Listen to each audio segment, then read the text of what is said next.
Hello and welcome to the all new, all different number one comics podcast, episode number 65. Hooray! Yay! Woo!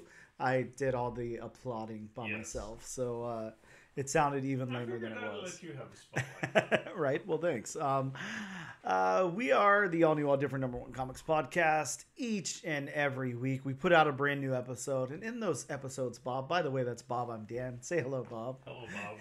In those episodes, we talk about a brand new, newly released first issue comic book. We break down the story and art, give it a somewhat of a review, and let you know if we think that you should move on to issue number 2 or not. We also talk a little bit of comic book and related news, as well as what's new in comic book shops this and next week. Bob, tell them what we're covering this week. We are covering from Boom Studios' Uncanny Valley by Tony Fleecs. And it just makes me wonder, like, there's no way that there hasn't been a book called Uncanny Valley before, right? Has to exist. Too common of a phrase. Yeah, one would think. Right? The worst thing about this is going to be like every time you want to like add an issue into your like CLZ or something and you type in Uncanny and then Uncanny X-Men pops up. Uncanny Valley Dynamite Studios. Yeah. Either way, we're going to take a very quick break and we'll return in just a moment.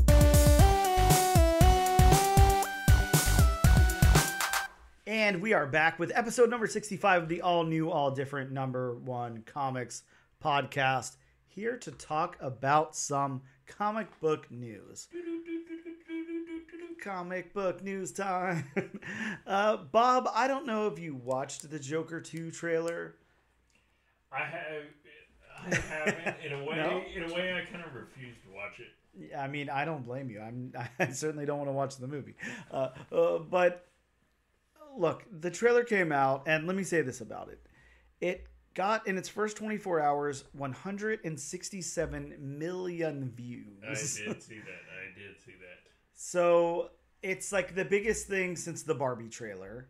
Everyone's talking about it. Everyone is talking, it's being very positively received. Everybody's really digging it. There's like a little split-second scene at the end that everybody really likes a lot. There's a lot going on there. I watched it. It's the Joker, so I don't care that much. But I am excited to see Lady Gaga as Harley Quinn. I think that will be cool. I think that I really got turned off of Joaquin Phoenix like lately. Like I'm just not a fan of his anymore, which kind of sucks because there was, I'm trying to think of the name, The Village. Did you ever see the M. Night Shyamalan movie, The Village? Long time ago. Okay, I really love that movie actually, but I really liked his performance in it. I like him. Like there's some stuff that I really like him in a lot, and then I watched that Ari Aster movie, Beau is Afraid, and I just can't look at him the same after that. I hate that movie. I thought he was terrible. I also hated the Joker movie, the first one. So yeah, I don't know. I actually still have not seen it to this day. I mean, we'll talk off air. There's words that I could describe it with, but I don't want to alienate anyone. But I don't know. I mean, it could be very interesting. Of course, having Lady Gaga in the movie as Harley Quinn will hopefully elevate that character even more. And well, not only will it elevate the character, or hopefully elevate the character, but just like the trailer has gotten so many views within a short amount of time. Mm-hmm. I mean, just like, Taylor Swift did for the NFL. I mean, Lady Gaga being as, big in the music scene as she is, the music and the fashion scene. I mean, she's going to draw a different demographic. She's going to draw that, music demographic and that fashion demographic. So here's my question to you then. What do you anticipate? Because I know you've seen Lady Gaga wear some crazy stuff since you talk about fashion, like the meat dress or whatever and all that. What do you anticipate Lady Gaga might wear on the red carpet to the premiere of Joker 2? Oh, jeez. I expect her to be in Harley Quinn's outfit. Yeah. I mean, I can tell you, well, again, I don't want to say much about the trailer. I don't want to spoil it for anyone, but she's definitely not in any Harley attire, like in anything that we see.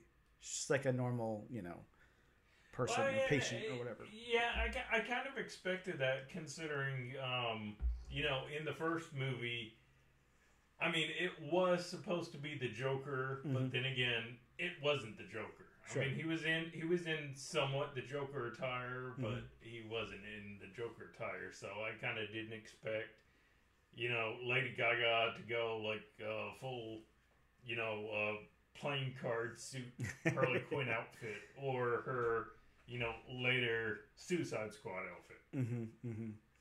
Yeah, I think it'll be interesting. It's, of course, the gritty real world take of these characters and all that, because that's what everyone's begging for in comic book movies, I guess. But I don't know. I mean, it's like I said, it's very well received. I think that I think it was pretty mixed, like the reception of the actual first movie. I mean, a lot of people liked it, but there's a lot of people out there who didn't like it also. But I'm not seeing anything negative about this. Everyone's really liking the trailer, so I don't know. Maybe it'll turn out good. Well, I haven't seen the trailer or the first movie, and I have heard quite a number of people say it's basically the first one, but with Harley Quinn instead of the Joker being focused on. I guess we'll see. I guess only time will tell. Again, I probably won't watch this movie, but good for them. Next up, Bob is a little bit more fun, a little less dreary, a little more, just fun. I like it when comic books are fun. I don't know about you, but sometimes, there's a lot of seriousness, and we're reading comic books, So especially the way certain real world events. Yes. Go. Yeah, exactly.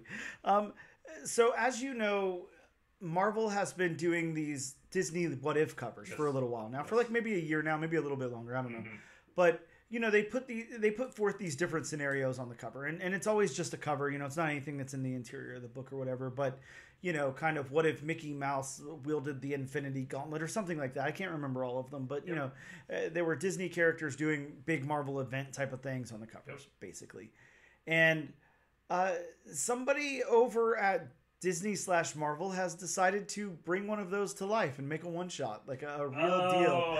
I believe I know the one you're talking about. Yep. But so continue. Yeah, this is What If Donald Duck Became Wolverine. And man, I love this. This sounds like a lot of fun. This is just goofy, campy, nonsense fun. Why the hell not? Disney and Marvel joined together.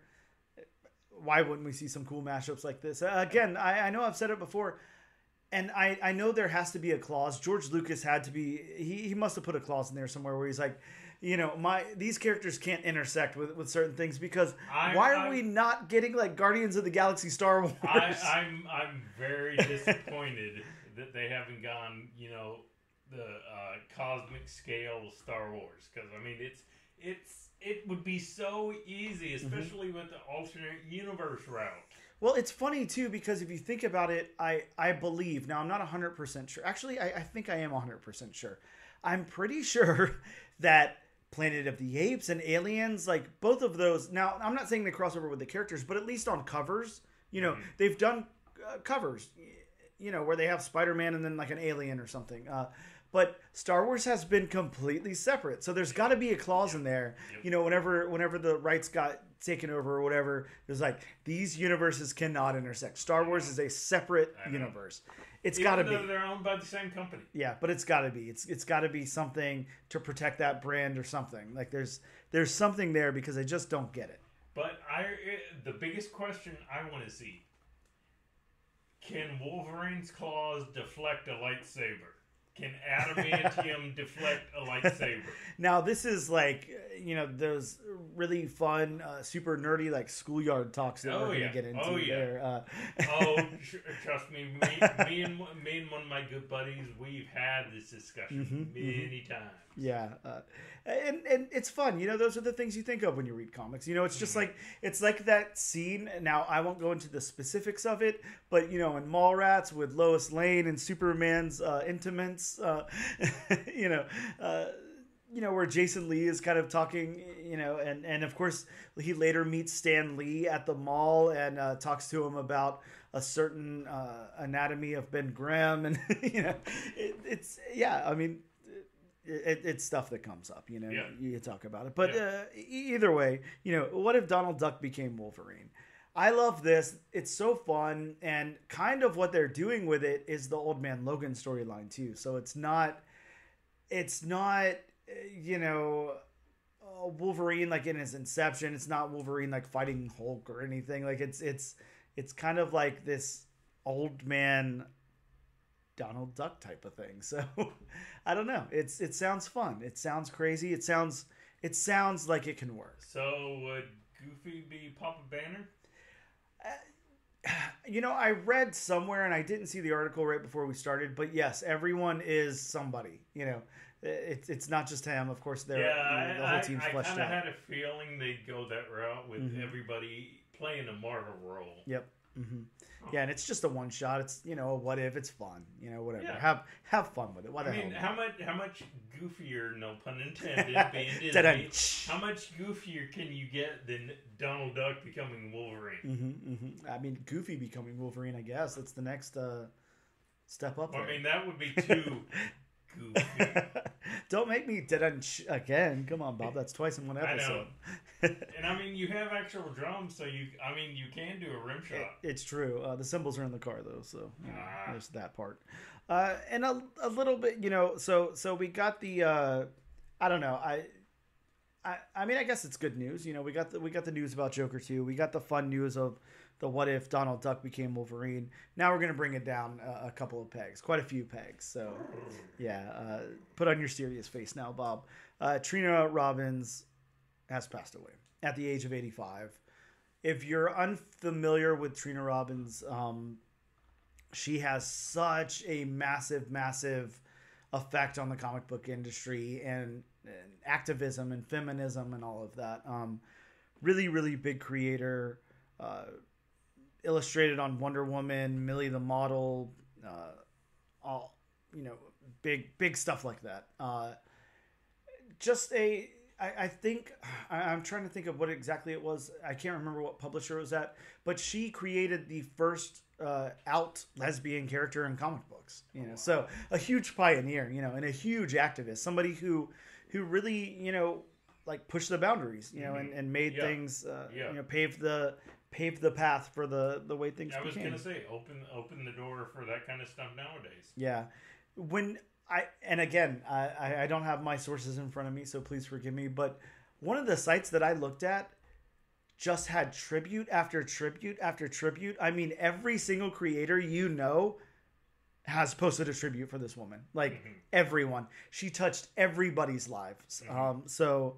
yeah, really, really huge loss to the comic book world, to the industry, to the world overall. You know, not just in comics. Really, really, you know, again, paved the way for activism, you know, to take place. So a sad loss there. Now, one of my last pieces of news. Actually, you know what? I'm gonna save my big one for last. we're gonna go a little bit lighter scale before we get to the end here. Bob, were you a fan of the Heroes TV show? No, the sigh, Bob, the sigh. To make me dangerous, and I actually had this conversation with a buddy of mine. Bob, I loved Heroes. I thought it was so fun. I watched it week to week when it was coming out. But you know me. I was, you know, I love weekly television. Right. I loved the Gilmore Girls. Right. I loved Lost, Heroes, all that stuff. A lot of fun. Heroes is getting a reboot. Yeah, you know, and I saw this piece of news, and I know there was a following. I know there was a big following. Yes. I'm not going to say it was a cult hit, but I mean, it was more of an under the radar kind of hit. I mean, you could say that. I think what happened was kind of the same thing as Lost. It was really, really big at first, and it started to dwindle down a little bit. But yeah, the people that like it really like it. But you know, I heard this piece of news, and I'm just like, really? Heroes? This long after? Man, Heroes is good though. Yeah, I mean, I think the biggest way it's going to work is if they return most of the original cast. I think, I mean, it being a reboot, I don't think they're going to do that, to tell you the truth. I don't see it doing successful because, I mean, you return the original cast, you know, reboot or not, you know, it's going to be something that fans are familiar with. You know, they're going to be familiar with those characters. Where if you just bring in, you know, new actors without having anybody returning, you know, people aren't going to know what to think. I don't know. I'm torn on this. I love the original series. I don't know exactly what they'll do. I think at most, you know, you talk about returning cast. I think that they'll do that generational thing where somebody will be somebody's mom now or whatever, you know, somebody will be the doctor in the background or something like that. I will say, even though I never really watched the show, I mean, I watched enough to make me dangerous, know about it. I did like Zachary Quinto's character. Mm-hmm. I did like his character. Who was it? Siler? Yep, Siler. Yeah, I of course, I mean, I think you know, Zachary's a good actor. Man, that show was just full of cool ideas, and it came out at the right time, you know. Yeah. I think that might be something, you know, that might be a little bit different now. There's obviously, we're in the midst of a superhero fatigue, so I don't know how it will do, but interesting nonetheless. I'm excited to see how this goes, but then again, I was really excited for the Quantum Leap reboot, and that was probably one of the worst things I've ever seen. That just recently got canceled. Yeah. Actually, I take that back. It's not one of the worst things I've ever seen. It's much better than the Twilight Zone reboot, which is the worst thing I've ever seen. Thanks, Jordan Peele, for ruining the Twilight Zone. yeah, which was disappointing because it's Jordan Peele. Exactly. But, you know, whatever. Let's get into some fun news. Our last little bit of news here. Bob, Paramount is adapting a live-action, R-rated, gory killing machine of Teenage Mutant Ninja Turtles' Last Ronin. Yes. I mean, this came out of nowhere, and this is big. Well, I can't say out of nowhere. Well, yeah, not nowhere. I mean, with as popular as it's been over the past few years, I can't say it was going to happen, sooner. But I had a feeling eventually they were going to option it into either a movie, TV series. I'm still waiting on that Berserker. Movie or TV series. Sure, that'll come. Don't worry. My thing is this: like, with this recent success of the Teenage Mutant Ninja Turtles, last animated movie, The Mutant Mayhem, and stuff like that. It basically, I don't remember who owns the rights to. I mean, I'm guessing Paramount, but to Teenage Mutant. Yeah, is it still Nickelodeon? Still own the animated rights? I'm not too sure. I don't know if Nickelodeon had anything to do with that movie or not, but. I don't know if they had anything to do with the Mutant Mayhem. If not, then the rights probably would have expired because it's been quite a while since.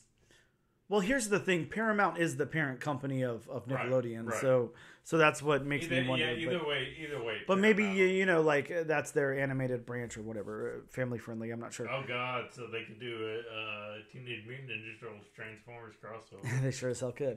Oh God! Keep Michael Bay away from that. This is super interesting though because Last Ronin is insane. I'm just thinking of the budget for this thing to make it live action. Like, it's got to be phenomenal. This is going to be a big movie, and there's going to be a lot put into this. I'm really excited to see how this goes. I actually got really excited because I think I told you off air. At that time when that book was first coming out, I was a big variant guy. I was picking up store exclusives for almost everything, and this book had a lot of store exclusives. I remember picking up Peach Momoko covers, Peach Momoko Virgin covers. There was a metal cover. There was Justin Roiland from Rick and Morty who had some exclusive covers. I have Virgin covers of that. I have so many different covers of issue number 1. I have all of the incentives that our local shop got. Our local shop had their own store exclusive for it, which I have. There's so many different copies of this book that I have. Where do you store them all? They're actually in one of those Tupperware bin type of boxes. Because I have magazine size short boxes. Right. I have CGC short boxes. Right. That stuff is in my storage unit in Tupperware. I don't know why. Don't ask me why. I have no clue, but that's where it is. Do we know yet? Have they said if it's going to be live action or animated? Yes, it's live action. Live action. Yes, okay. Which is what I was saying. I mean, the budget's going to have to be phenomenal. I was going to say, if you said live action, then I zoned out for a minute. Yeah, live action. This will be big, and I'm super excited for it. So, Bob, did you? I'm sure you read it when it came out. Oh yeah, man, such a good book. I haven't read the second series yet. I haven't started on that, but I've been collecting them, so I have, lots and lots of copies of that as well. But yeah, I'm excited to see this happen. So this is cool. And with that being said, let's take a quick break, and we'll talk about the new books that came out this week in local comic shops. Wow. And we are back with episode number 65 of the all new, all different #1 Comics Bobcast. Wow. Only took 65 episodes to call it the Bobcast. Yeah, you got really happy saying that. You kind of scared me for a moment. Well, I got to switch it up sometimes. I got to surprise myself.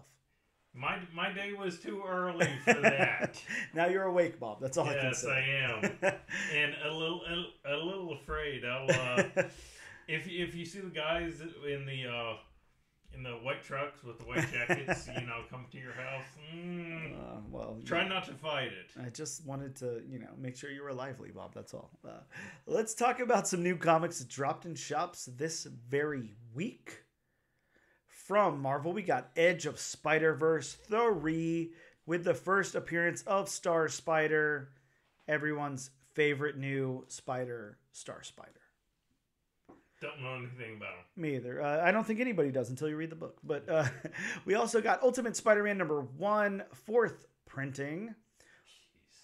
Ultimate X-Men #2 with the first full Maystorm. I am really excited to read this one. I really liked issue #1. It was so crazy and off the wall and so not like a normal X-Men book that I really liked it a lot. We also got Incredible Hulk issue #11 and X-Men 92 written by Bob's good friend Steve Fox issue #2. Sorry, that is X-Men 97 issue #2, not 92. From Image Comics, we got Erica Schultz book Rat City in the Spawniverse finally came out. So really, really excited for that one. I've not read it yet. I'm so stoked. I am hearing such good things about it. And surprise, surprise, it already went to a second printing. So wow. Yeah, really awesome. Congratulations, Erica Schultz. That is super cool. And, rest of the team there too. Sorry. Not to discount you guys, but we know Erica Schultz a little bit over here. So we also got Transformers issue #7.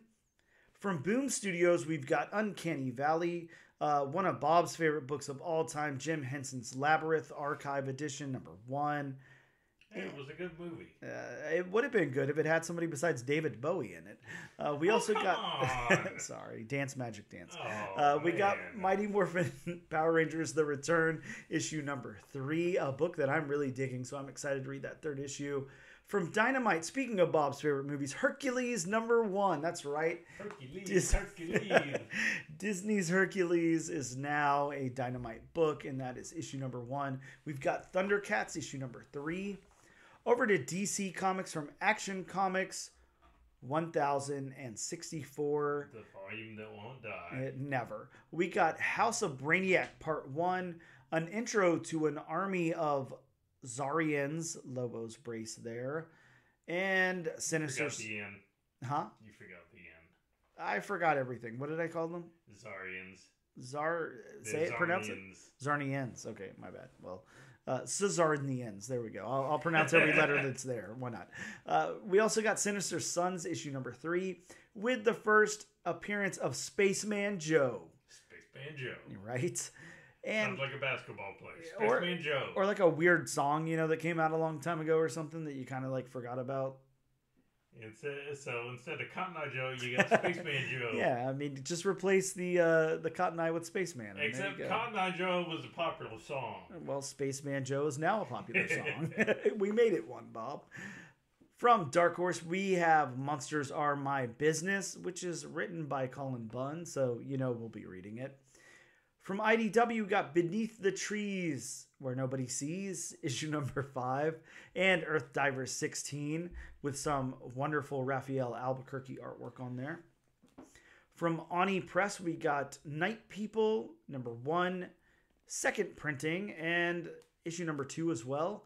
From Keen Spot, we got The Crying Boy, issue number 2. From Magma Comics, I think this is Magma's first release. They're a new publisher. We got Silicon Bandits. Yeah, excited to check this out. I'm noticing like a pretty good amount of new publishers lately. I don't know about you, but I just interviewed Sebastian Gerner, and he just started a publication company. A publication company, I don't know, both of those, I guess, called Goats Flying Press, and that's the book you saw over there, The Dead and the Damned. And then we have the Kickstarter going on right now from Ironclad Comics. Yep, yeah, exactly. Yeah, there's a good amount of publishers popping up, so that's... It's kind of nice. I mean, the more options in the comic book world, the better. And you know me, I love my indie publishers anyway, so I'm all about that. Last up from Mad Cave Studios, we got When the Blood Has Dried. Bob, I wonder what the end of that is. You know, what happens when the blood is dried? It creates a stain, which is hard to get out. Yeah, like what if that's the comic? Like it's like, all right, when the blood has dried, and then it's just like some dude like standing over like one of those old school washboards, like, you know, just scrubbing it out. Like, I want this, get out. When the blood is dried, I can't get it off my clothes. Damn it. Dried blood. Yeah. Well, spoiler alert for issue number 1. So would it be one of those silent comics where you just see him throughout the entire comic until the very end? Damn stain. And then he just throws his shirt out anyway and buys a new one. Man, we are writing gold is all I can say. You know, the amount of you know, comics that we've you know, came up with here on the air is insane. Please, Mad Cave, make that comic happen. Yes. I mean, you could just put me and Bob in the comic. You don't have to credit us. That's fine. Just draw us in a panel, you know. Yeah. I mean, I'll bleed, have my blood dry, and... There you go. Game over. The end. To be continued, question mark? Next episode, Dan bleeds, it dries. Hey, I mean, I do bleed a lot. That's true. Maybe to be concluded. Maybe I should see a doctor. Either way, we're going to take a quick break, and we'll return in just a moment.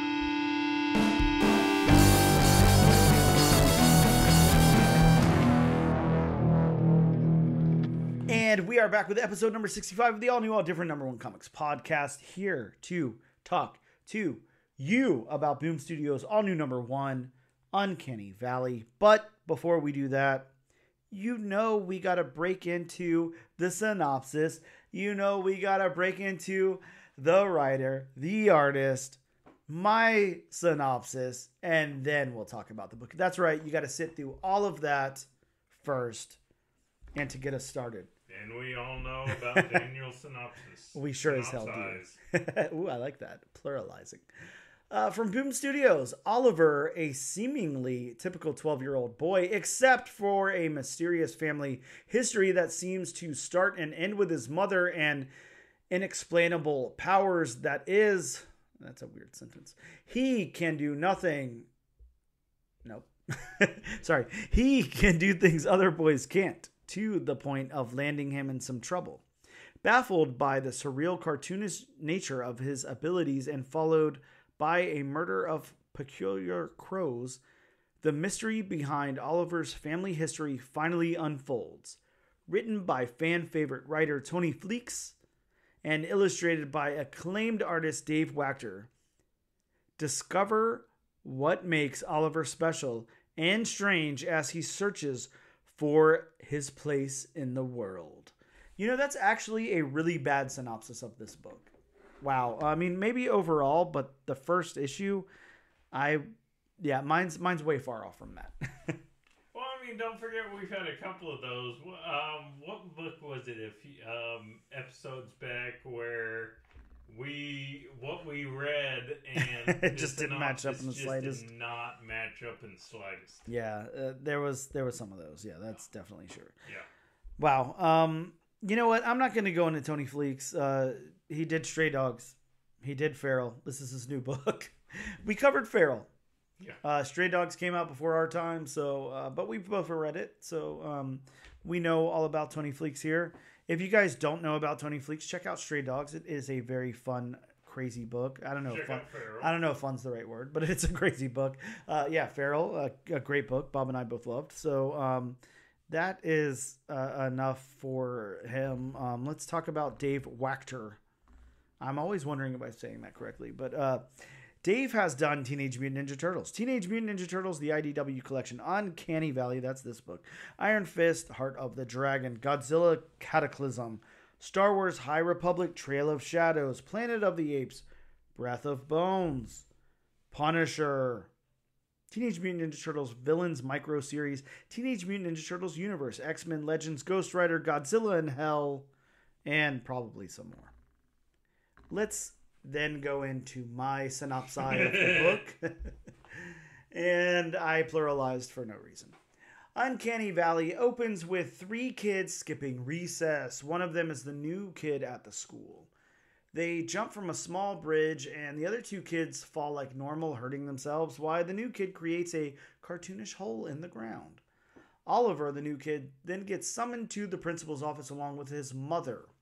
She learns that jumping from the bridge is Oliver's 3rd strike, and before this he jumped over benches in woodshop class and started a fire in the cafeteria. Oliver explains the other incidents to his mom, but they sound very cartoonish and she dismisses him. Oliver's mom tells him to take out the trash and I guess I skipped over something there. Oliver's then taken home and, grounded. And he's up in his room and his mom tells him to take out the trash. And a large number of crows are surrounding his house. He tells his mom and she quickly gets very worried as the crows burst into the house, attacking the mom and talking and trying to take Oliver.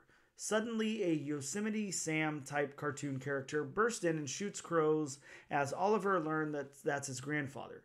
The crows again attack Oliver and he learns he can run like a cartoon character and burst through the house. Oliver's grandfather shows up in a car and has Oliver hop in as his granddad confirms to him that all of this is really happening. So I don't even know how to address this book. Yeah, but this was definitely a book. This was a book. Yeah, this was a huge swing. I guess we'll talk about if it was a miss or a hit or not, but it was definitely a swing. Mm-hmm. How about the story beats? These are pretty crazy, but the beats are this. We meet Oliver. We meet Oliver's mom. Oliver has some weird abilities, some cartoonish abilities, as I explained, and even I'm gonna interrupt you there, please.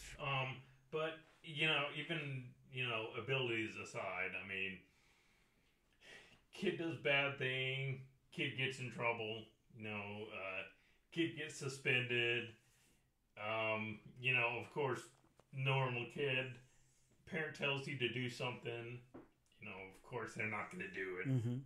Especially at 12 years old. Yep. Then kid finds out he has fantastical abilities. Mm-hmm. So it's like a 12-year-old met the mask.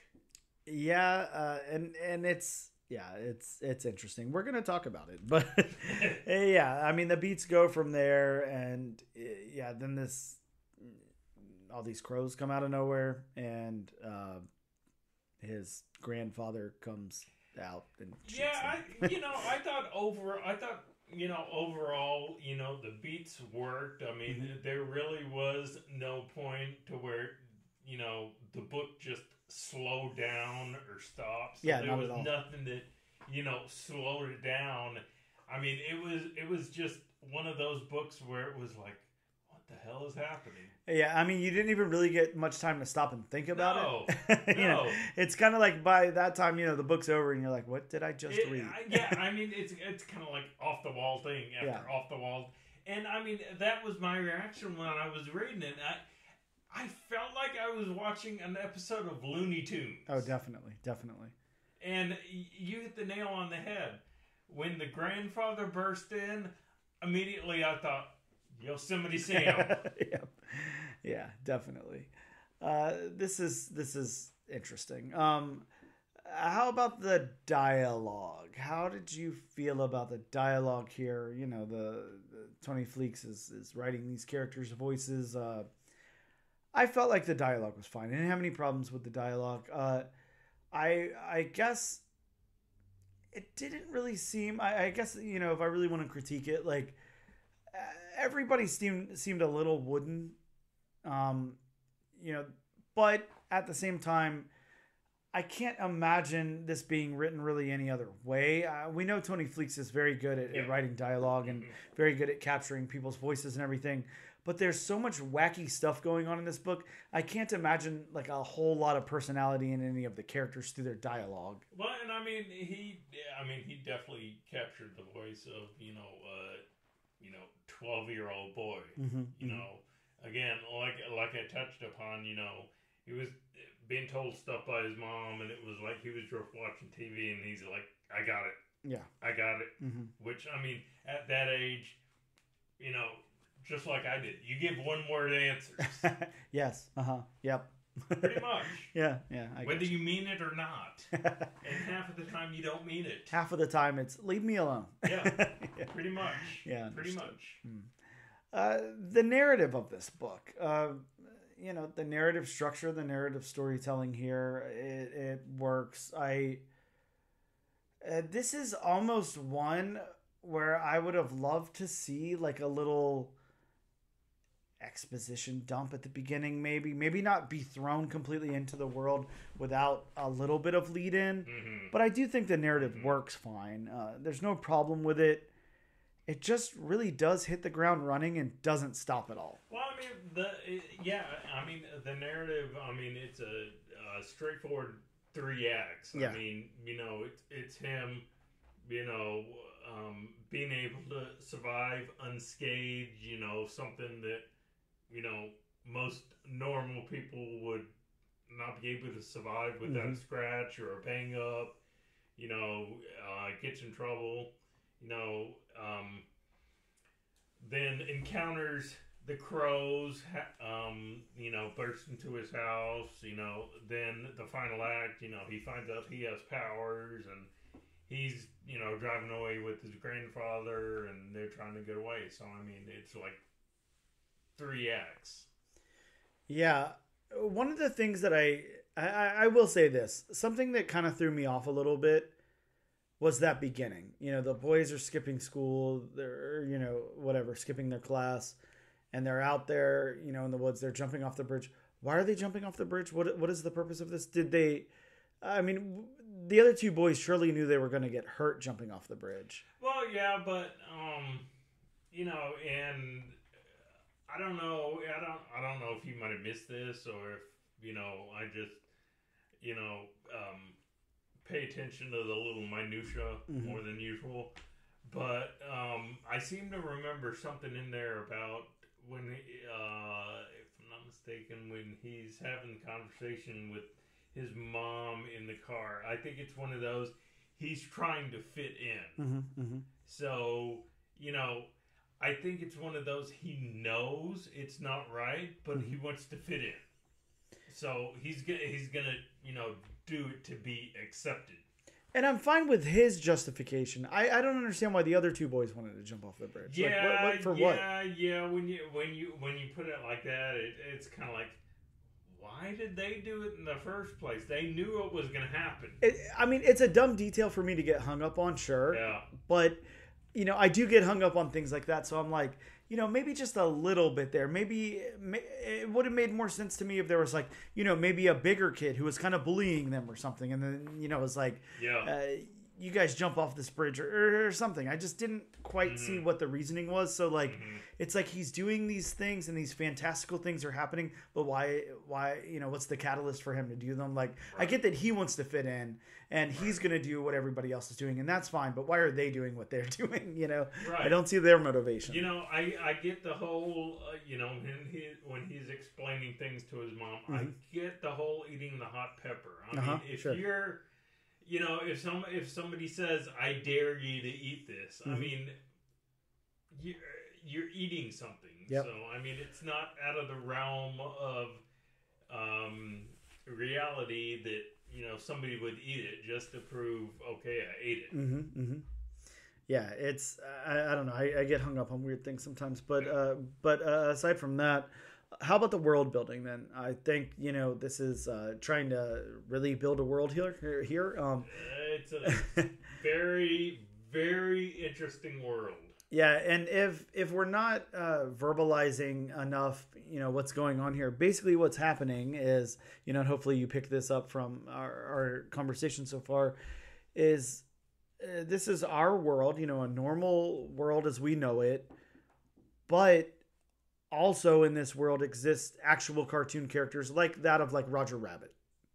That's the best comparison I could say. It's like a Roger Rabbit type of thing. Yeah. So it's a normal world, but then cartoon characters also inhabit this world. But I guess people don't know that other than our lead character's mom. And I don't know. I'm not exactly sure how this takes place. Of course, I'm sure the next issue will get into all of that. But, and I trust that the next issue will get into all of that. But, yeah, the world building, they're really trying to build a world here. I don't know, man. It's not that I'm having trouble with this book because I had a good time. It's just this isn't really something I can, retell somebody. Like it's very easy, think of something like Superman 1 or, a lot of the books we've read. I don't know. To me, the best comparison I can make is Elvira meets H.P. Lovecraft. Just something that is so off the wall. Yes. Yeah, we'll get into it. So let's go over to the art. Dave Wachter. I'm gonna say this. While I think this was a big swing, and again, I'm not gonna say yet if I think it was a hit or a miss. This was a really big swing in the storytelling department. Yeah. I personally think in the art department, this is crushing it. Like this is really, really good actually. And I'm not like the hugest fan of that really cartoony vibe, like the Looney Tunes look or whatever. Right. But the real world, I love. I think it's done so well. Dave really gives these characters a lot of personality.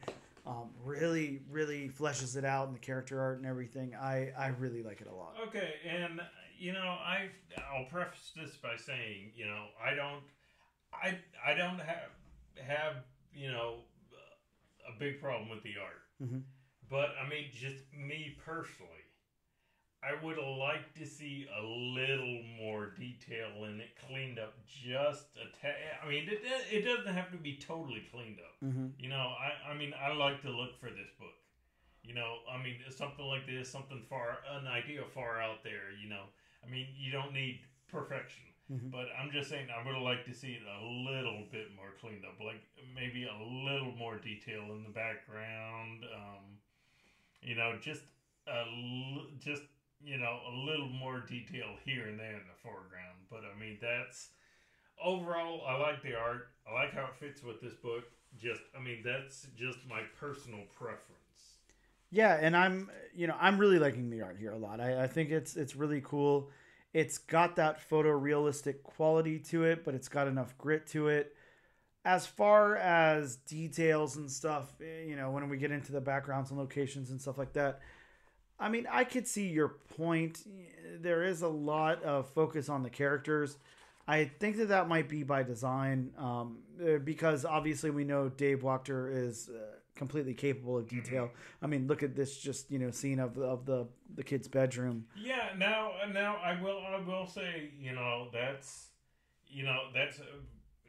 really well done, and I don't know. Maybe it was just those few scenes in the school, you know, where you see the kid sitting on the bench and you see the, you know, secretary just sitting there at her desk. Yeah, well, it's got like a really sterile look to it. You know, it's like almost like a hospital waiting room or something. There's not a lot to it. But yeah, once we get into the house and stuff here, I feel like it's fleshed out pretty well. Oh, yeah. There's a lot going on. It looks like a real lived-in house to me. I really like it. This is, I don't know, it's interesting. It's very, very interesting. And then you got to think too, he's got to tote the line there of making something illustrated and in a comic book, but also making it look realistic enough to where whenever he brings in these cartoon characters, there's a juxtaposition. I do give big kudos for the fact that there was so much detail in the crows, considering how many crows there were. Oh yeah, there's personality in those crows, definitely. This is really interesting. I think that we could probably not really separate the background and locations and all that. We pretty much already talked about it. I just want to single out, you know, some art that I like. I loved, you know, the fields leading up to the bridge. It looks great.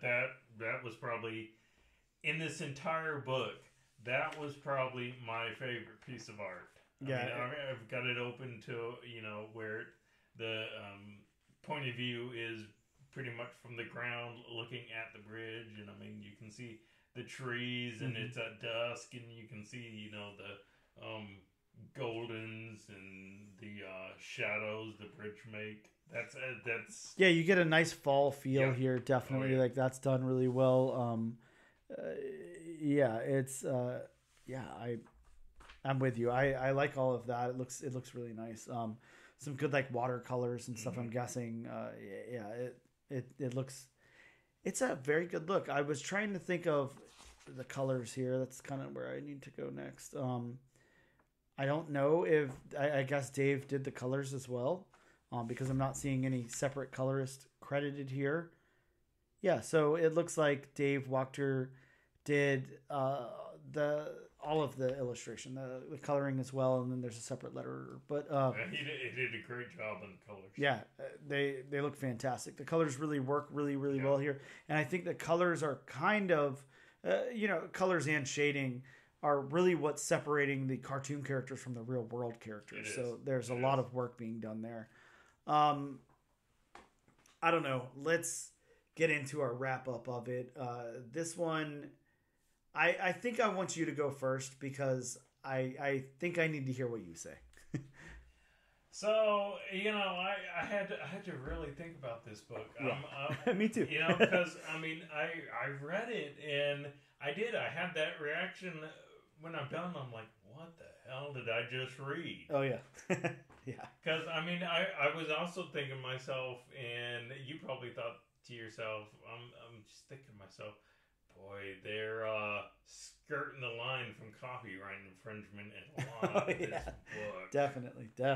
I mean, how many IPs they, you know, came close to doing. Mm-hmm. So, I don't know. For me,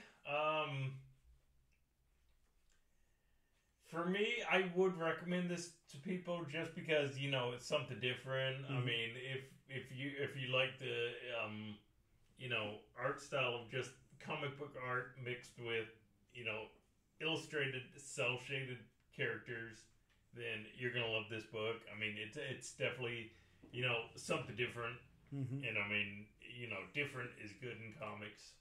Definitely. I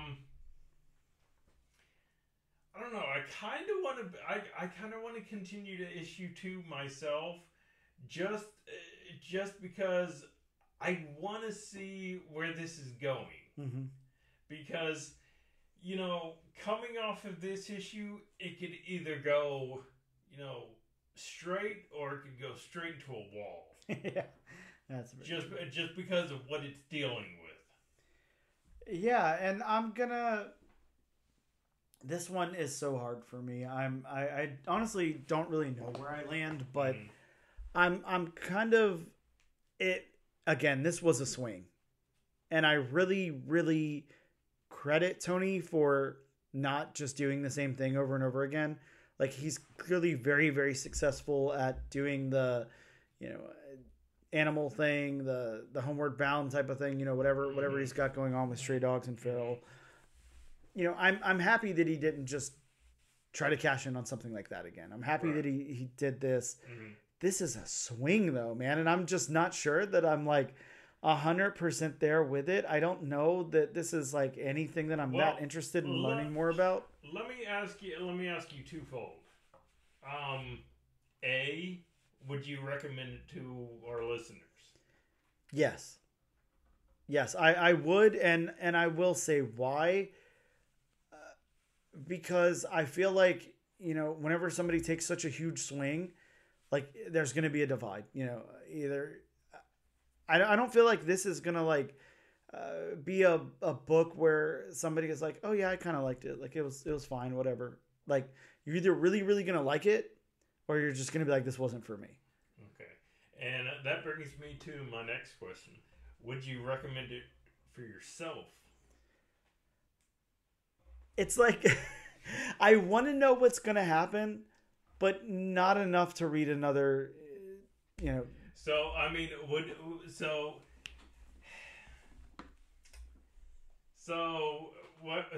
you're saying is, it was a good issue 1, but it just didn't hook you. Yeah, this didn't connect for me, I guess is what I want to say. Gotcha. I appreciate the effort. Mm-hmm. I think that Tony is really good at telling a story. Dave Wachter is very good at illustrating a story. This is beautifully done, and it's a cool concept. I don't think it's for me. Mm-hmm. Okay. I always feel bad saying that about a comic. I know, especially on somebody you really enjoy. Yes, very much. And I don't think that it's done bad. I think that it's done very well. It just wasn't personally for me. It just wasn't for you. Yeah. Right. And I mean, that's what we're gonna run into. I mean, it's gonna be a lot of those. We got personal. I mean, I told you my personal preference on the art style. Mm-hmm, that I like the art. I just would like to see in certain sections it cleaned up a little bit.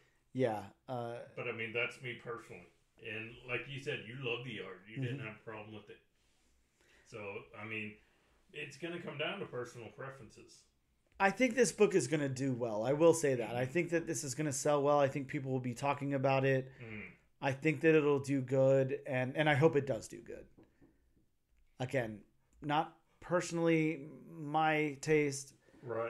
And part of that might have to do with, I'm a lot of people are big into Looney Tunes, into all that kind of thing. I'm not. I don't like those kind of cartoons. Mm-hmm. So maybe this world just isn't for me.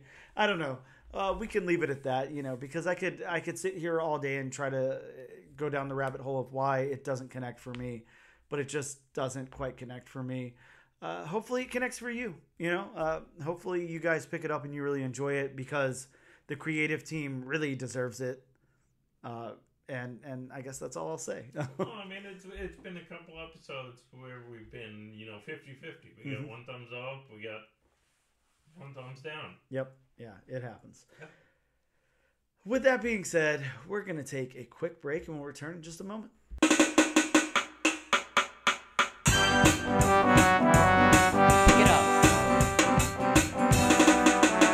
Hello and welcome back to the all new, all different #1 comics podcast.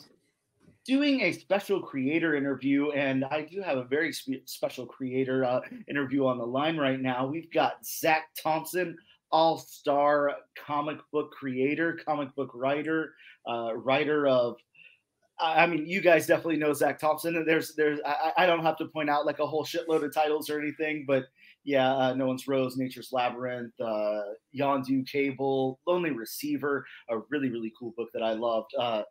I Breathe the Body, absolutely one of my favorite. I was so sad that book ended when it did. I was like, come on, let me get another volume out of this thing. But her Infernal Descent, The Dregs, just such amazing stuff. I could go on and on and on. Worked with a really another really cool writer that we've had on the show before, Lonnie Nadler. Zac Thompson, welcome to the show. So excited to have you here. How are you? thank you so much for having me, and I'm great. Yeah, the sun's out and it's finally spring, so I'm like, I'm riding on that. Wait a second, you get seasons there. Okay, I'm in Florida, so it's just summer all year long. Yeah, that sounds nice. our snow is finally gone, which is like a cause for celebration. Exactly. I mean, I guess people are probably piling out in the streets right now. Yeah. Living it up. Really cool. Well, yeah, man, I'm so excited to have you on. Like I talked about there, just showcase just a couple of your books, because there's way more than that. But I've been a fan of yours for a long time. I really dig a lot of your stuff. I think one of the first things I can think of reading of yours was The Dregs, and just such a cool book that was just so left field to me. Like, it was something like I hadn't read before, and in comics that's surprising. Like, a lot of times people have different takes on things, but a lot of things have been done before. Comics have been around for a long time. So when I read The Dregs, I was just like, God, this is such a cool new thing. Really awesome. So. Well, thanks, man. Yeah, that was Lonnie and I's first book, so it was sort of like our mission statement in the industry, and it sort of like, I have my whole career to thank for that book, honestly. Wow. Yeah, such a cool book. I remember, being in my local shop that's since closed down, but it was, I mean, everybody was really excited about this book coming out. I remember our local comic book shop owner really pushing it. He was like, look, I'm throwing this in everybody's pool this week. You're going to run and read this book. It's so awesome. And everybody was talking about it. It was just like, God, such a good book. Introduced me to, of course, you and Lonnie there. So yeah, I was really excited to be a part of that when it came out, and just thank you for writing that. Such a cool book. But music to my ears, man. Yeah. Lonely Receiver also, I think back when Lonely Receiver first came out was kind of one of the first times that I, was ordering like in bulk from my local comic book shop, and I saw Lonely Receiver coming out, and I see your name listed on the credits there, and I was like, you know what? Go ahead. Like, I want 50 copies of this book. So, so I actually do, man. Like, I have like a stockpile of this book. Just, I'm like, I want this book. Like, I feel like, something's going to pop off with it one day. And even if it doesn't, I'm just happy to have it. It's so beautiful and such a cool story. So. Well, that's really cool to hear, man. Thank you. And honestly, like, given everything that happened with Aftershock, I think that is going to be exceedingly rare, because I don't know if it will ever get printed again. Yeah, well, I'm excited that I have like almost a short box full of them. So nice. Yeah, I really love that book. So yeah, something I always suggest friends who are like new into comics, or who want to take a break from the typical superhero genre or anything like that. I'm like, dude, check out Lonely Receiver. Like, it's such a cool book. Like again, like, you're getting like these fresh takes on stuff that you don't normally see in comics. Almost like these cool like cinematic takes, these cool sci-fi takes and everything. Just some really great stuff. And I've recommended Lonely Receiver to quite a few friends. So well, thank you. That's awesome to hear. Yeah, absolutely. Like I said, you're definitely getting a fanboy interviewing you. So it's not some random dude who hasn't read your stuff. I'm definitely a fan. So yeah, I'm really excited to have you here today. And of course, like, what we're going to be talking about is Blow Away, which is out next week, actually. So we're recording on Wednesday, April 10th right now. And, I'll have this up before the issue actually comes out. But Blow Away comes out April 17th, and it's coming out from Boom Studios. This first issue is so amazing. I'm going to do my best to not spoil anything about it at all. If I do, I'll edit that out. But man, this book is so cool. And I want to hear, what you have to say about it. I want to hear what your pitch was and everything. Before you do that, I'm just going to say, if you guys like stuff like, of course, and that's already been, out there or whatever, Fargo, Rear Window, you're going to love this, but it's not Fargo or Rear Window. Like, don't get confused. Don't think just because you hear those names like, oh, okay, it's just like Zac's version of that or anything. It's so much more than that. Such a cool book. it's got vibes, maybe, but it's so much more than that in story here and scope and everything. So please tell the listeners about the book. Yeah, so I mean, the book kind of came to me from thinking about Rear Window and two other films, Blow Up and Blow Out. Two films that are sort of about a person who's working in the arts who may or may not have witnessed a murder. And I was thinking a lot about, well, how do you sort of evolve that theme and how do you sort of like take that into the modern world? And so I love nature and I love like nature documentaries. And I was actually watching like Planet Earth and I was watching the behind the scenes of people who are like stationed out in very remote places. And I was like, if you were out there by yourself and you witnessed a murder, what would you do about it?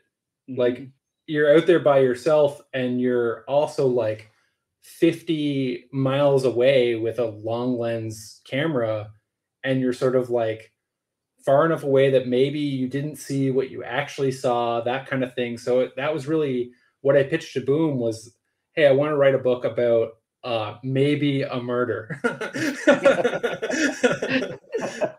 I love that pitch because it's so indirect, like maybe a murder, but coming from the mind of Zac Thompson, they're like, okay. yeah. And like Rear Window was a huge sort of like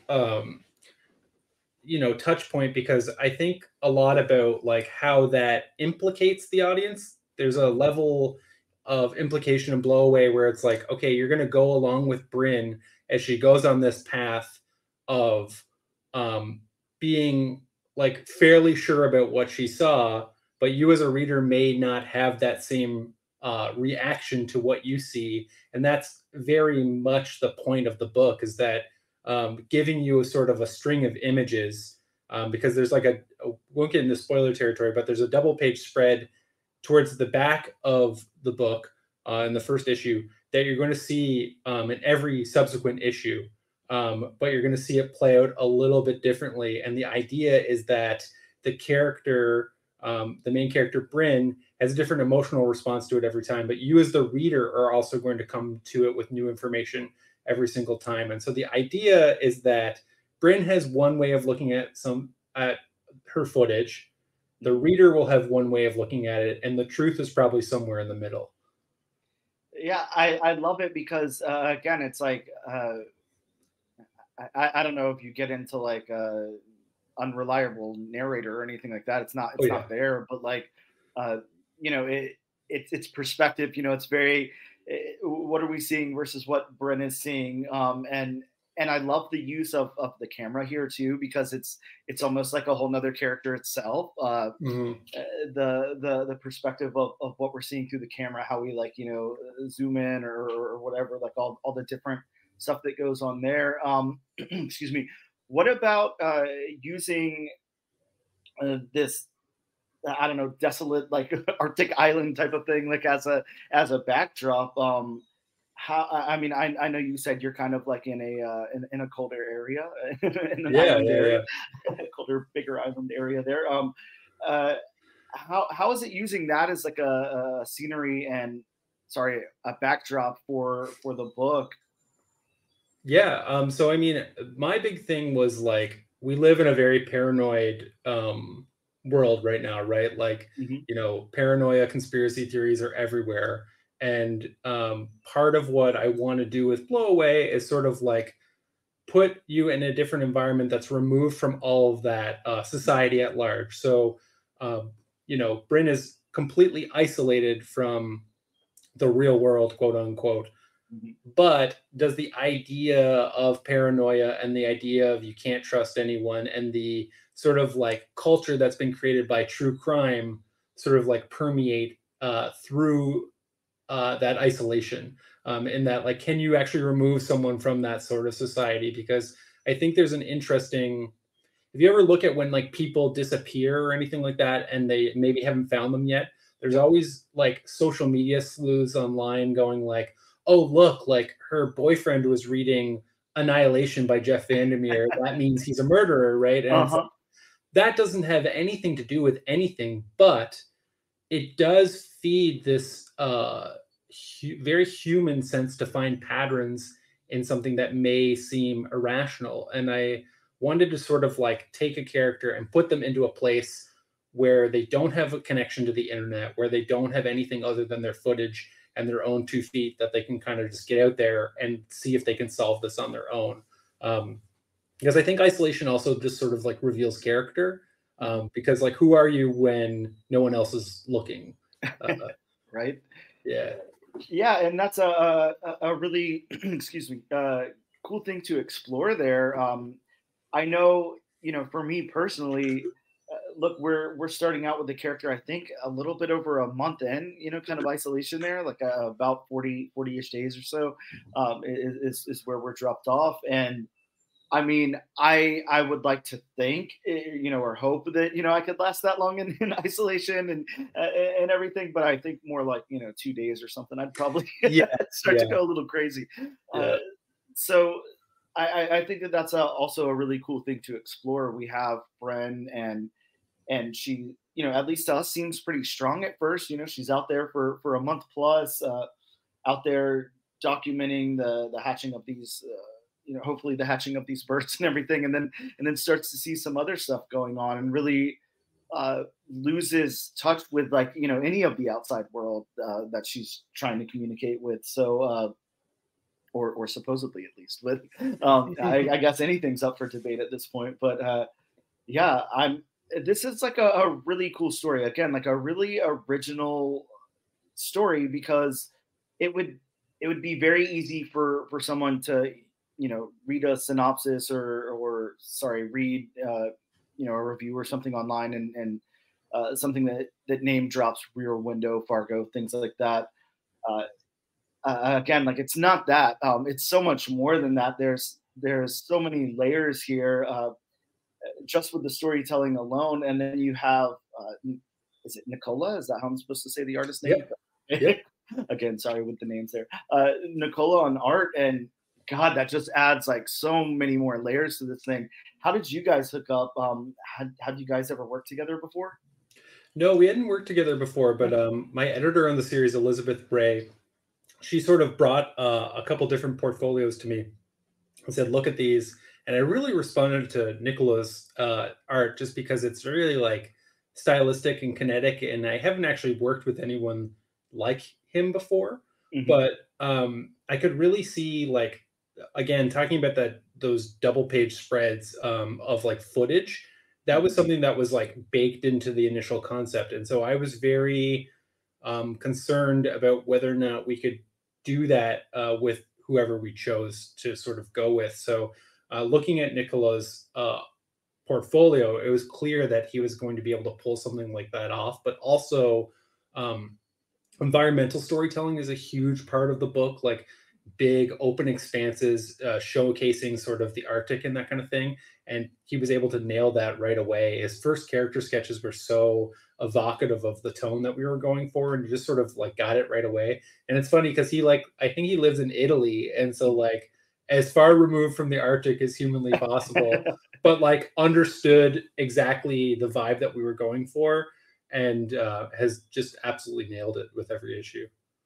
Yeah, this is a beautiful book, and it really, you can really, like, one of the things that I love most about comics is whenever I open up a comic book and I can tell that the writer really trusts the artist. That's something that's like super important to me, because it would be very easy as a writer to just lay out a whole bunch of exposition to tell rather than show and all of that. And I mean, that's never been your MO anyway. Like you always trust your artist and all of that, which is really cool. Something that I really appreciate. But it's definitely, you can tell in this book you had a lot of trust in Nicola. It's like something I'd love to see a director's cut. I'd love to see your notes to Nicola, because it's got to be, all right, here's kind of what I want. Just go with it, do your thing, because it's so visual. It's so vast, and there's so much emptiness, but it's filled in so much as well, if that makes any sense. Totally, yeah. I mean, one of the big conversations that we had was like making sure, like any good noir, right, that the environment feels like a character in and of itself.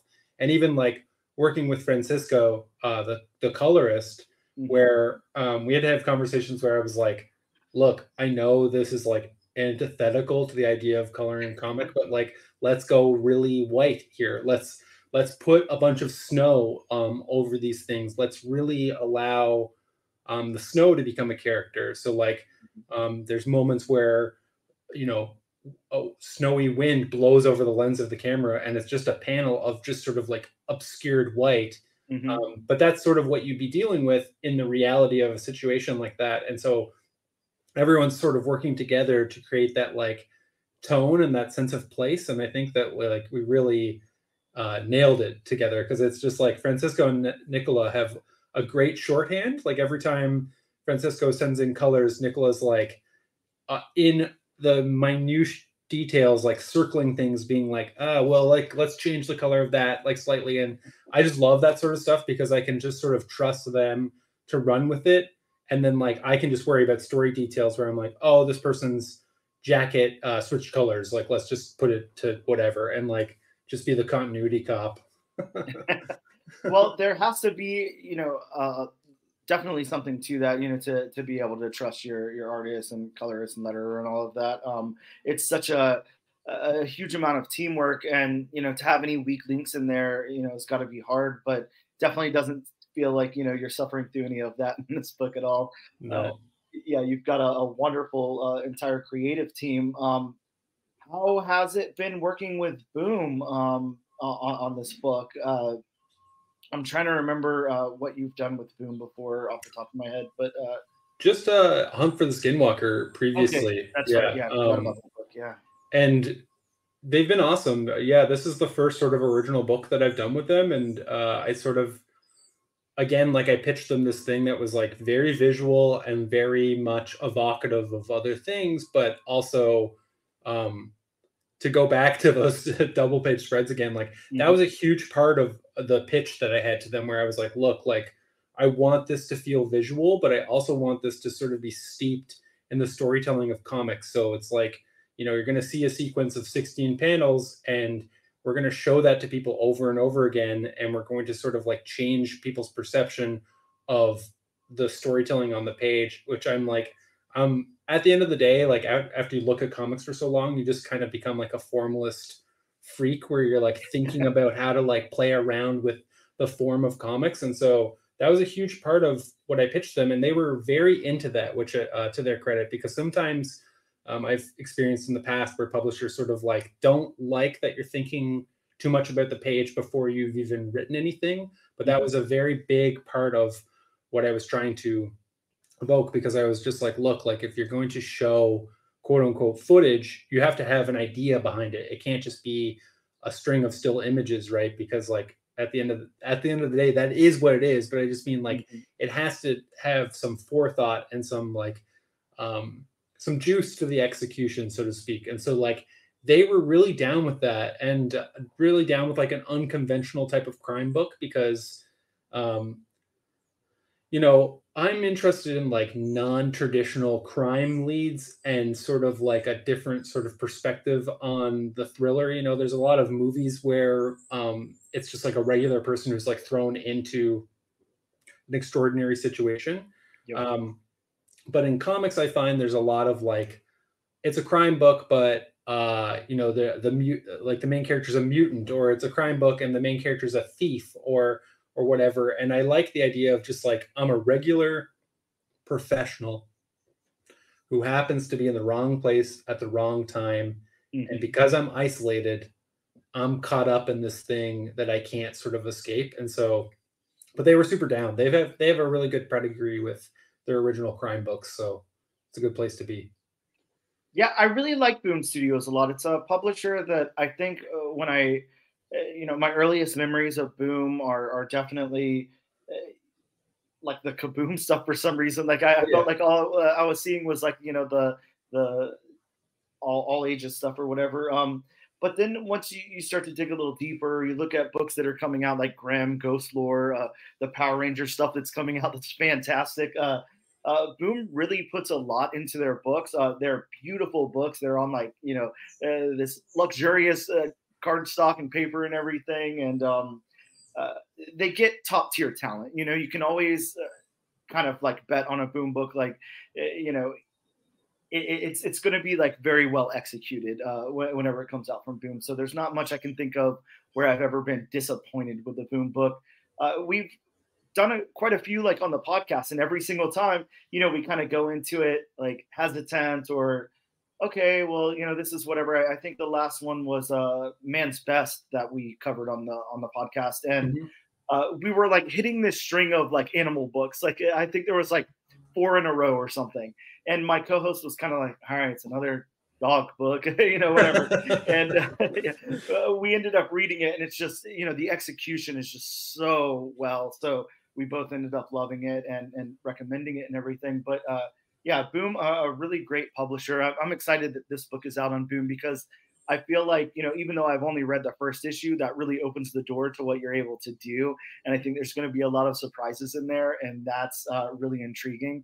So yeah, really excited about this. Really excited that it's out on Boom. Really excited about the creative team. How many issues are planned? 5. 5 issues? Okay, awesome. Yeah. Very definitive sort of ending to things, but like with most things, I've fallen in love with the main character, so I'm just sort of like, I would love to do more with her, because like I have this like, without getting too into like spoiler territory, I love the idea of like, you know, like old school detectives used to like take photos and sort of like be very like, you know, they'd be like, go take photos of my wife cheating on me or whatever, you know, like, and that's like a classic sort of detective thing. And I love the idea of like a new version of that, where someone's like a camera expert whose job is to record incriminating footage or whatever in the modern era. So like if Boom is down to do more with this character, I'm raring to go. You've got some ideas already built up. Very awesome. Well, yeah, she is a cool character, and you know, everything that we're seeing in this first issue, again, trying to stay out of any spoiler territory or anything, is there's so many layers to her. You know, like at first, we're seeing a very confident, you know, woman, you know, in her job and in her isolation and everything. And then from there, we maybe start to slip into some like paranoia and things like that. But at the same time, we're seeing a lot of things where, you know, one of the first things that jumped out to me about the character was like, she's not afraid to get her hands dirty. You know, she's up there in her observation, you know, room or whatever, wherever she's housed, and doing her job. But whenever stuff goes down, I mean, she's pretty confrontational. She's, you know, doing things that I definitely wouldn't find myself doing. So. Yeah. And I wanted to make sure that was sort of in there early, right? So it's like, okay, you're setting this person up to be someone who's like, yeah, not afraid to get their hands dirty and not afraid to kind of get into the shit, because, shit escalates pretty quickly. As you can see by the final page of the first issue, things kind of get pretty hairy pretty quickly. Yeah, definitely. And that's, you know, absolutely one of the things, you know, you guys are going to love whenever you pick up this book next week. It's just, it's one of those books, you know, the second that you get to the final panel, you're like, shit, I got to wait a whole nother month to read the next issue. And that is what makes a good comic, in my opinion. But yeah, the cliffhanger and everything, really, really well done. And I won't get into any of that, of course. But yeah, a fantastic book, a fantastic main character that we're meeting here. And like I said, this creative team and then Boom behind it and everything else. Just a really good combination, a really good winning combination for this book. So I don't think you could have done a better job on a first issue. So really awesome. Well, thank you. Stuff. Yeah, of course. Thank you. I want to ask before, you know, I take up too much more of your time or anything. You know, like I said, this is dropping next Wednesday, which is April 17th in your local comic book shop. So again, make sure you guys are picking that up. Make sure you guys are adding that to your pull list for May 22nd for issue number 2, before that FOC cuts off and everything. As we all know, unfortunately, you know, comic book shops will go a little heavy on issue number 1 and then a little lighter on issue number 2. So you guys are going to be in love, and then you're going to, you know, walk into your shop and a copy may not be there for you. So make sure you hit your local comic book shop owners up and add it to your pull list. But are you doing any press, any signings, anything like that for this book where people can find you or anything? So I'm going to be at TCAF, the Toronto Comic Art Festival, the first week of May. And then nothing set in stone yet, but I think what I'm going to do this summer is I'm actually going to do like a signing tour down the East Coast of the United States. Oh, amazing. Because I've got a new book coming out in June through Dark Horse called Into the Unbeing. And I just am really excited about that one. And by that time, Blow Away will have been out. Cemetery Kids Don't Die will have been out for a few months. And so it's just like, I want to follow up this third book with kind of just like going and showing my appreciation for some of the stores that have been supporting my work. So I'll be posting more information about that on my social media channels, like as it gets closer. But the idea is like the back end of June, I'm going to kind of do a bunch of stores on the East Coast of the United States. Amazing. Good. Well, I look forward to that as I am on the East Coast. So hopefully you make it all the way down here. But if not, I'll travel up to see you some. But great. Yeah, really cool. Well, yeah, this is super exciting. And again, Blow Away comes out next week, guys. So make sure that you guys pick your copies up. And that means, by the time this posts, you'll still have time to reserve a copy to make sure that you don't get to your local comic book shop on Wednesday morning at 10 a.m. or whatever, and they've already sold out. So this is going to be a big book. So make sure you reserve a copy or two, whatever. One of the last questions that I have to ask is, again, like I really loved your work with Lonnie whenever you guys work together on things. Any chance of a reunion on anything anytime soon? You guys? Oh, yeah. Yes. Yeah, we're working on something right now, actually. Amazing. And it's been like a couple years in the making, but I mean, Lonnie and I are still like, we live in different cities now. Mm-hmm. So that's like a little bit of like a challenge, but like back when we were writing together, we were like literally at each other's house every day of the week, like just hanging out. So we still talk all the time. We're actually going to see each other in Toronto and just chat about new projects and stuff. So we have a new comic that we're working on with Peter Kowalski, who did Come Into Me with us.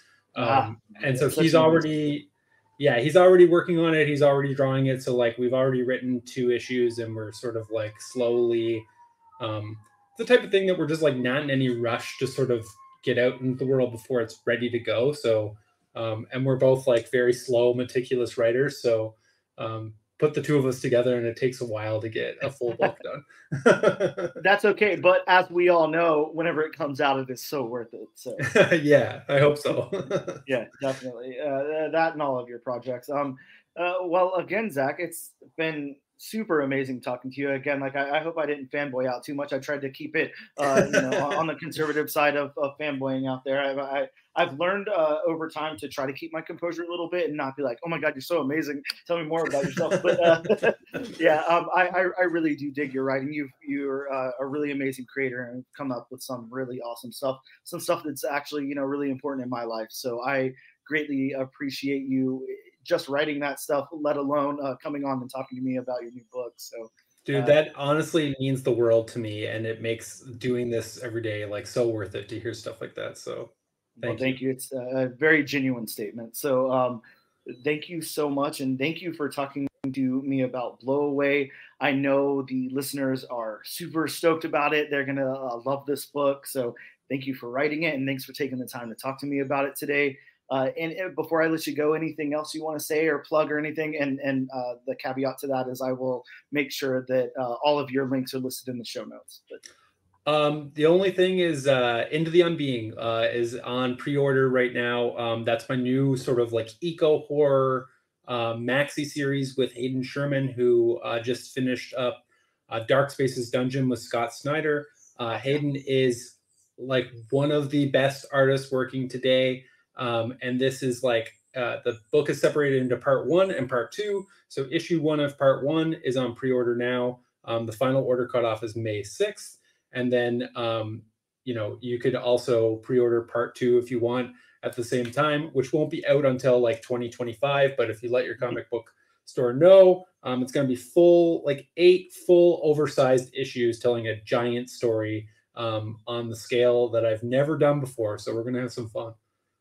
Very excited about that. Well, don't let Zac trick you. You do want to pre-order issue number 2, whether you've read issue number 1 or not. We already know that. So. Amazing. Well, I'm really excited to check that out and really excited to post this up so everyone can hear it. So I won't take up any more of your time. Zac, I can't thank you enough. Thank you so much for taking the time out of your day to talk to me. I really appreciate it. Thanks so much, man. All right. Have a good one. Yeah, you too.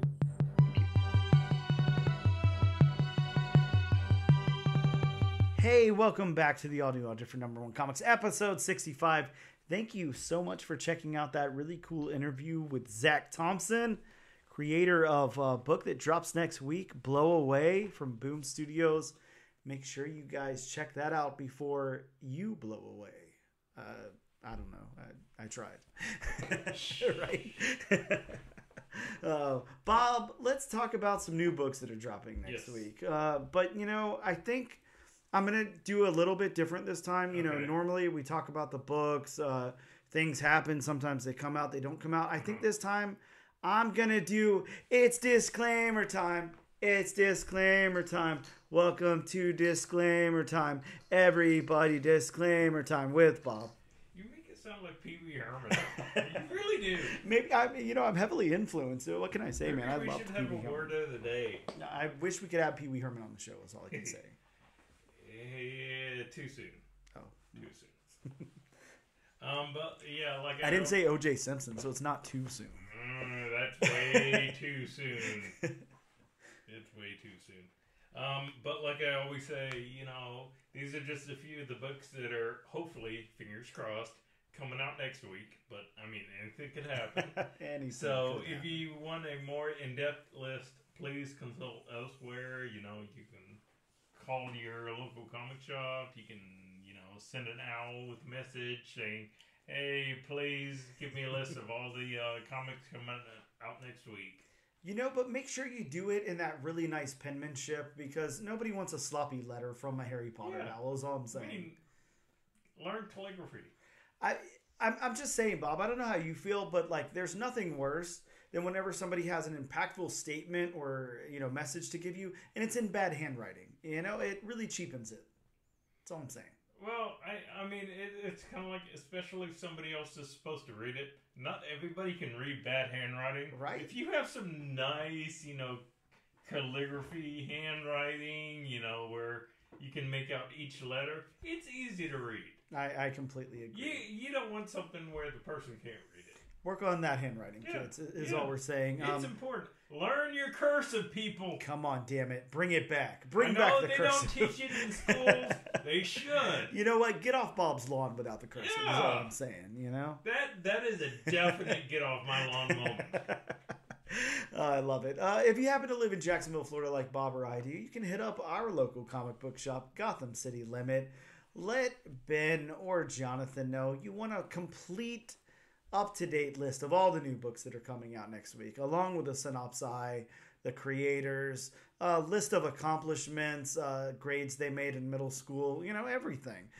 We want it all. Take it to the limit, and, if you're off some weird island like Zac Thompson is, you can hit Zac Thompson up, and he'll tell you what books are coming out. And you can, if you live in Jacksonville, Florida, you can come over to Dan's yard so I can yell, get off my lawn. Or get off Dan's lawn, I'm sorry. It's fine. Bob, my lawn's your lawn, Okay. So starting off the list from DC, the comic book imprint that only has 2 or 3 characters, we have Batman Offworld number 4. Ooh. Batman Offworld issue number 4. This one's got the first appearance of something that I won't be able to say. Thanagarian, who is a bounty hunter. Yes, a Thanagarian bounty hunter. Sticking with DC, we have Batman, Superman, The World's Finest, number 26. Speaking of 2 or 3 characters. Wait a second. You mean The World's Finest? This one has a Bob alert. Woo! First possible appearance of Doom Might. Bob, I just look. I have a real question. I'm not even joking here. How many copies did you pre-order of this? Because I know you want that first appearance of Doom Might. I know it's like a thing. You're just waiting for it to come out. It's possible that it could happen here, but you know, when it does, are you hitting 25, 50, 100, 150, 1,000? How many copies of this character do you want? So take 25 and subtract 25. Oh no. Yes. From Boom Studios, the book that Dan talked about, Blown Away #1. Yeah, Blow Away #1. This is actually such a cool book. Bob, I got to read this in advance. Not saying, you know, that I'm the coolest person in the world, but I did get to read this comic before it came out, and it is such a cool comic. So worth the read. I really, really hope and know you guys are picking that up, but yeah, a wonderful book.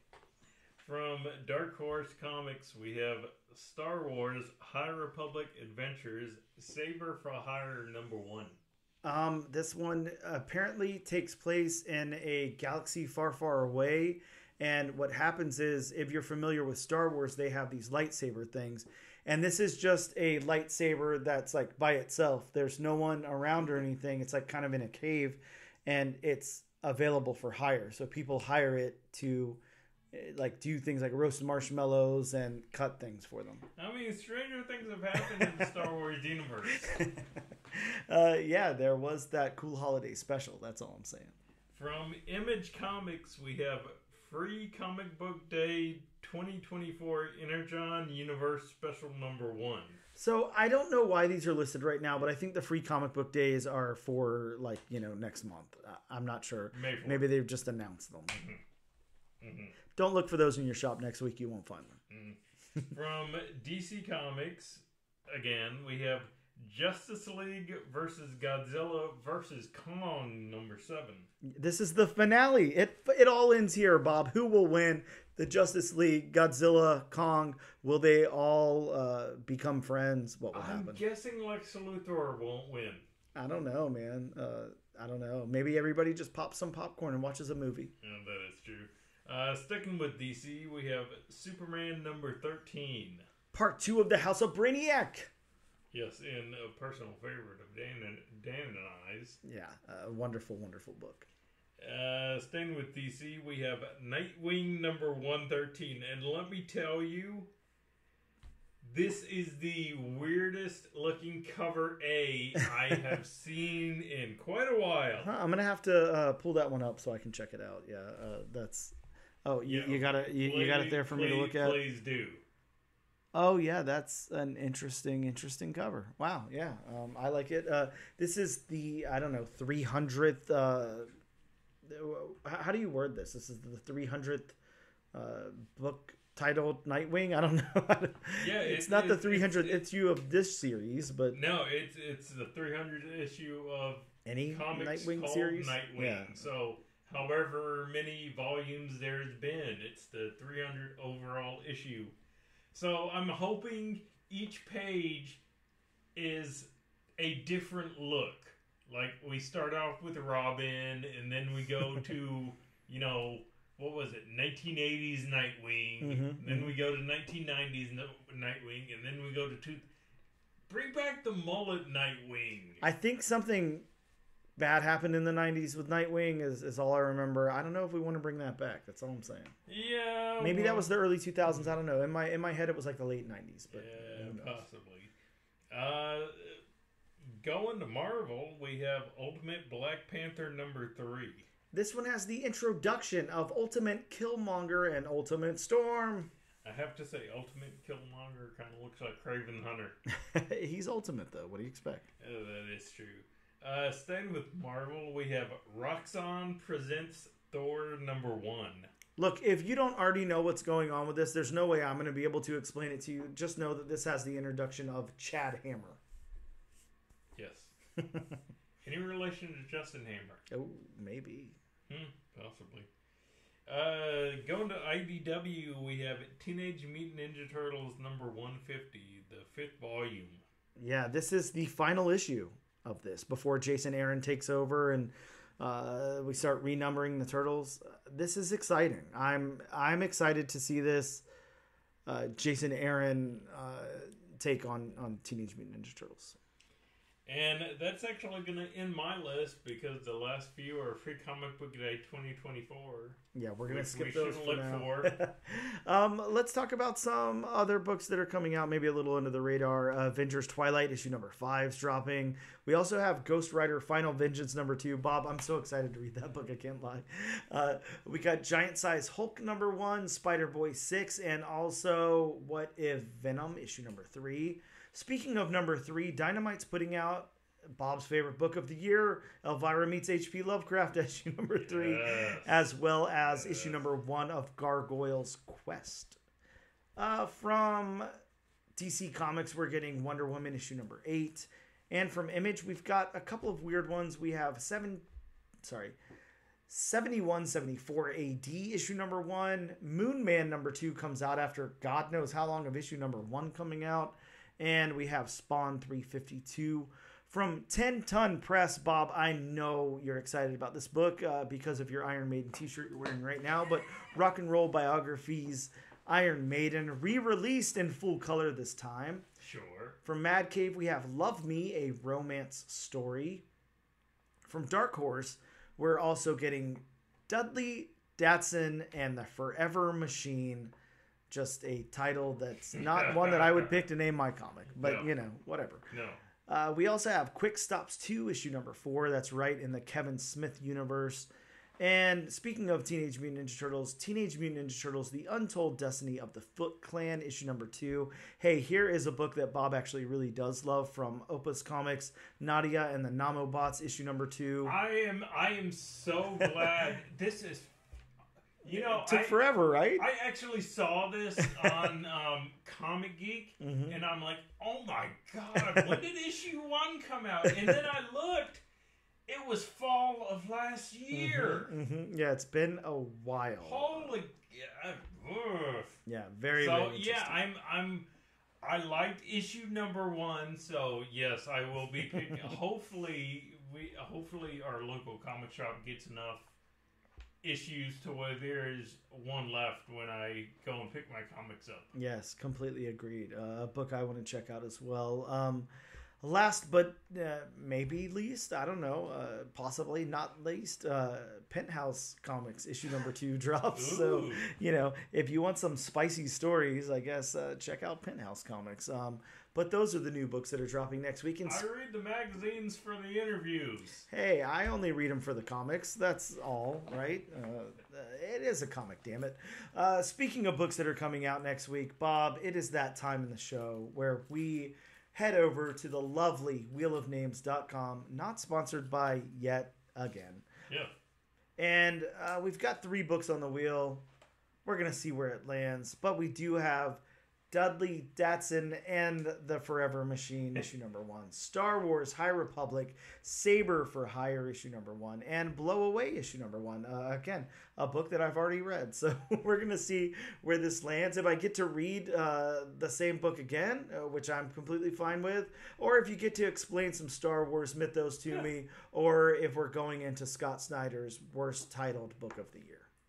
Let's see where we land. But while the wheel is spinning, I mean, how many comics have you read that we've really enjoyed with the titles like, oh my God. Oh, yeah. This is a bad title. You're right. And speaking of books with a bad title, Bob, we are covering Datsun and the Forever Machine, issue number 1. Get stoked, get Snydered. That's my catchphrase I came up with for Scott Snyder. Do you like it? All right. That works. Yeah, I'm glad you liked it. That about wraps us up, guys. But thank you so much for tuning in. Thanks for hanging out with us today on this adventure we call the all-new, all-different #1 Comics Podcast. Hey, as always, be sure to use our hashtag #AllNewAllDifferentNation to be entered in our weekly giveaway.